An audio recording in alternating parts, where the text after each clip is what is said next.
नरेश अवस्थी जी हरद्वाई से। आधा मतलब शेयरबिल्स। गुरुदेव भगवान, आपके पावन चरणों में कोटि कोटि प्रणाम। जय जय। सभी के प्रति अनुकूल व्यवहार करने पर भी पलटकर उनसे प्रतिकूल व्यवहार ही मिलता है। जय जय। ऐसे में हृदय विचलित हो उठता है, क्या करूं? विचलित नहीं होना चाहिए ना। अभी आप अनुकूल व्यवहार ही नहीं करते। आप कहोगे क्यों? क्योंकि आपको अनुकूलता चाहिए तो आप उनके अनुकूल व्यवहार कहाँ करते हैं। आप तो अपनी अनुकूलता के लिए व्यवहार कर रहे हैं। ध्यान दीजिए, परमार्थ का बड़ा सूक्ष्म स्वरूप होता है। उसको स्थूल बुद्धि से नहीं समझा जाता, उसको सूक्ष्म बुद्धि। जैसे हम आपको नमस्कार कर रहे हैं, आपको नम्रता कर रहे हैं और आकांक्षा करते हैं कि आप मेरी बड़ाई करें कि बड़ा नम्र है, बड़ा शीलवान है। अरे ड्रामेबाज, असली रूप तब समझ में आ जाएगा।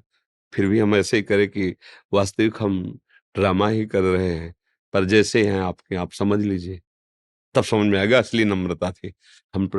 तो हम तुम्हारे हाथ जोड़ रहे हैं, तुम्हें बार बार नमन करें, इसके बाद तुम हमें ड्रामेबाज करे तो थप्पड़ खाओगे क्या? आ गई असलियत, आ गई।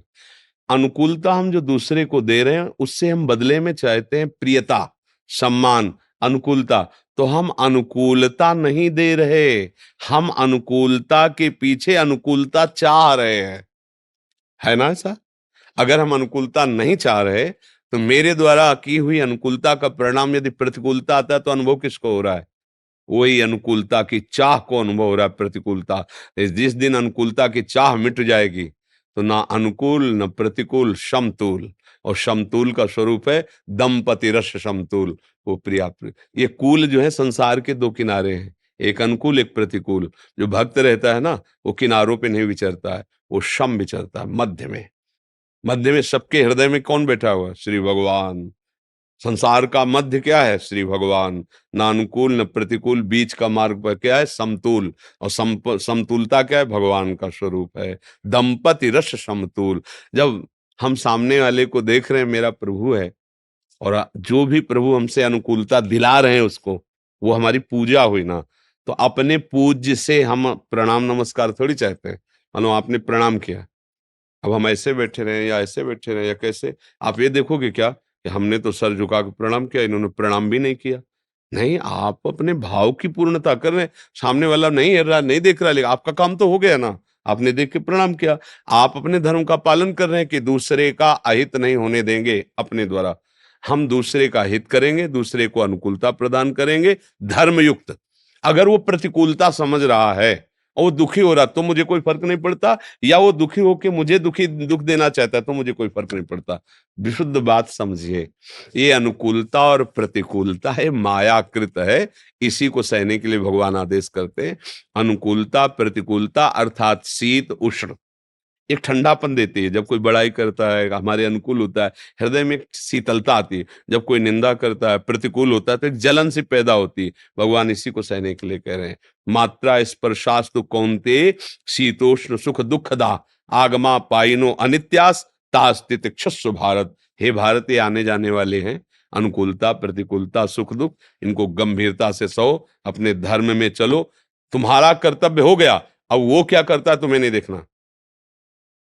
हमने उसे पानी पिलाया, बैठा ला, प्यार से बात की, वो मुझे गाली दे रहा है, तो क्या हमें जलन कब होगी? जब उसके कर्तव्य को देखेंगे कि इसका कर्तव्य क्या बनता था। कम से कम शांत रहता, ऐसे बोल के चला जाता।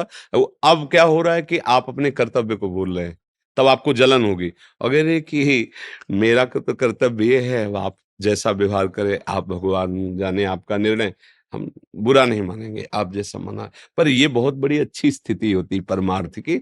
अभी अपने लोग बच्चे हैं, पर चले। प्रतिकूलता में जलन स्वाभाविक होती है। किसको? जो शरीर के द्वारा मैंने अनुकूलता दी, तब। अगर प्रभु करा रहे हैं तो फिर दुख सुख का स्पर्श नहीं होगा। अहंकार के द्वारा जब हम कुछ करते हैं तो उसका स्वरूप होता है ये देहाभिमान के कारण। मैं तो सबको अनुकूलता देता हूं, तो सब में कौन है? प्रभु है ना। फिर आप उनसे अनुकूलता चाहते हो क्या? तो अनुकूलता की मांग करने वाला उपासक नहीं होता, तो स्वार्थी होता है। जब हम उसका ऑपरेशन करके देखेंगे तो कमी अपनी पाएंगे। इसलिए संतों ने कहा, बुरा जो देखन मैं चला, बुरा न मिलिया कोय, जो दिल खोजो आपनो तो हमसे बुरा ना हो। यदि हमारा मार्ग सही है तो हमें बुरा नहीं लगेगा। क्यों? आप बताइए। हमको परमार्थ, मान लो आप जिससे कंठी तिलक धारण किए वैष्णव भगवत दास हैं, हमारा मार्ग सहनशील है, हमारा मार्ग सब में अपने आराध्य देव को देखना, हम अपना व्यवहार करेंगे। अब सामने से जो व्यवहार आ रहा है उसमें विवेक के द्वारा हम निर्णय करेंगे। कोई न कोई पाप है, हमारे पाप को नष्ट करने के लिए प्रभु इस रूप में आके मुझे गाली दे रहे हैं, अपमानित कर रहे हैं, जो हृदय में दाह हो रही, सह रहे हैं। महान बन जाओगे, आनंदित हो जाओगे। अगर ऐसे चलोगे तो फिर जो कुछ तुम शुरू किया है दूसरों को सुख देने की भावना, वो क्षीण हो जाएगी। यार कुछ नहीं मिलता, जितने हाथ जोड़ो उतने सर चढ़ा जाता है आदमी। इसका मतलब है यार सब बेकार की बात, धर्म से गिरा देगा ये भाव। नहीं नहीं, हमें अपने मार्ग में चलना है। काशी में एक संत स्नान कर रहे थे, देखा एक बिच्छू बहती चली आ रही, तो ऐसे उठाया, बड़ी जोर से उसने डंक मारा, तो एकदम छोड़ दिया। फिर हिम्मत करके फिर उठाया, फिर मार दिया। फिर तो एक पास में एक नहा रहे थे, उनका पागल हो, वो बार बार डंक मार रही है और आप उसे बाहर निकाल के डालना चाहते हैं। बोले उसका स्वभाव है डंक मारना। जब एक छोटा सा कीड़ा अपना स्वभाव नहीं छोड़ सकता, तो मैं साधु हूं, मैं अपना स्वभाव कैसे छोड़ दूं? निकाल के ही बाहर कर दिया। हमारा स्वभाव, हम भगवत भक्त हैं, हम प्रभु के दास हैं। वो सांसारिक आदमी अपने स्वभाव से व्यवहार करेगा, हम प्रभु के जन हैं। हमें सत्संग मिला है प्रभु की कृपा से, प्रभु का नाम मिला है, राधा नाम मिला है। हमें इतनी क्षमता तो आनी ही चाहिए कि हम दूसरे के द्वारा किए हुए प्रतिकूल व्यवहार को अनुकूल बना लें। और सच्ची मानना, यदि आप सही ढंग से चलोगे तो किसी की ताकत नहीं कि आपका प्रतिकूल कर सके, क्योंकि आप कृपा कवच से सुरक्षित हैं।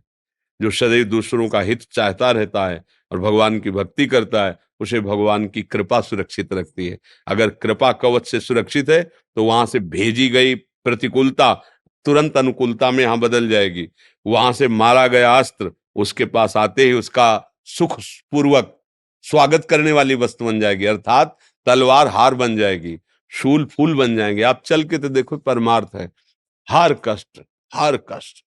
अब प्रतिकूलता का महत्व खत्म कीजिए।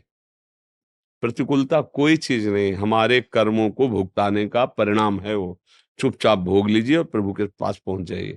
इतने व्यक्तियों में अगर हमारे हृदय में कोई पूर्व जन्म में ऐसा कर्म संयोग है, तो कोई ना कोई व्यवहार ऐसा करेगा जिससे मैं जल जाऊं। क्यों किया भाई? इतने लोग थे, दूसरे ने क्यों नहीं किया? क्योंकि उसके द्वारा हमारा कर्म निर्णय निकलना है। तो कहे, अरे यार बहुत पाखंड की बात करते हो, हम जानते हैं तुम कैसे हो। कैसी बात करते हो तुम? चलो निकालो इसको। उसको निकालने की जरूरत नहीं, जो अंदर तुम्हारे जमा था ना, उसको निकालने के लिए भगवान ने उसे भेजा है। वो पाप नष्ट